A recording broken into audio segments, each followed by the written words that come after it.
এর পরের ধাপটা আমার জন্য আরও কঠিন ছিল। বেসিক্যালি মূল প্রবলেম যেটা ছিল আমাদের এখানে, মানে আমাদের ঠাকুরগাঁতে আপনার ভালো অ্যাকুরিয়াম সয়েল পাওয়া যায় না, আপনার লাভা রক পাওয়া যাচ্ছে না, বগুড নেই। সো সব মিলিয়ে আমি একটা হজবরল অবস্থাতে পড়ি আসলে। তো তখন যেটা মনে হলো যে ঠিক আছে, পার্ট বাই পার্ট আমি সেটা করবো। আর অনলাইনে দেখলাম এগুলোর প্রচুর দাম, 25,000, 30,000 বা 50-70,000 টাকা পর্যন্ত আপনার এক একটা অ্যাকুয়াস্কেপের দাম হতে পারে। ঠিক আছে, তো আমি ভাবলাম যে ঠিক আছে, আমি নিজে নিজে একটু ট্রাই করি।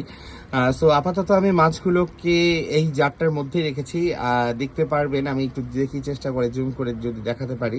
আমার এখানে কিন্তু ছোট ছোট কয়েকটা বাচ্চা মাছও হয়ে গেছে। এই যে দেখেন উপরের দিকে, ভিডিওর উপরের দিকে, এইদিকে এই যে দেখেন মাঝখানে এই যে পাতার মধ্যে। ঠিক আছে, এই যে আমি আপনাদেরকে একটু জুম করে দেখানোর চেষ্টা করছি, এই যে ঠিক আছে। তো এই যে আমার কিছু বাচ্চাও এখানে হয়ে গেছে মাছের। তো এগুলো আপাতত এইভাবেই আমি রেখে দিয়েছি। আর ওদিকে বগুড আমি বাসায় প্রসেস করতে দিয়েছি। সেটা কিভাবে প্রসেস করছি সেটা আরেকটা ভিডিওতে আমি আপনাদেরকে বলবো। তো এইটা আবার ধারাবাহিক একটা চলমান প্রসেস হবে যতদিন পর্যন্ত না আমার অ্যাকুরিয়ামের ফুল সেট আপ আমি করতে পারি।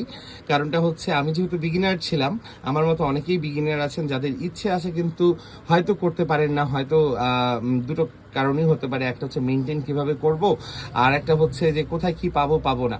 সো দুটো সমস্যার সমাধানই আমি আপনাদেরকে দেওয়ার চেষ্টা করব, যেহেতু এগুলো আমি হাতে কলমে করার চেষ্টা করছি। আর হচ্ছে যদি কোথাও কোনো রকম সমস্যা হয় সেটা আপনি আমাদেরকে, মানে আপনারা আমাকে জানাতে পারেন।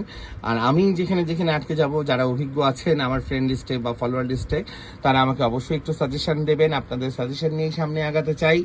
সো মাছের জার্নি শুরু হয়ে গেছে যেহেতু আমার, সো আপনারা আপডেট পেতে থাকবেন এখন মাঝে মাঝেই। সো দোয়া করবেন আমার জন্য, আমার মাছগুলোর জন্য, আমার ওয়াটার প্ল্যান্টগুলোর জন্য। আর অ্যাকুরিয়ামের ফাইনাল সেট আপটা দেখতে কেমন হবে আমি জানি না।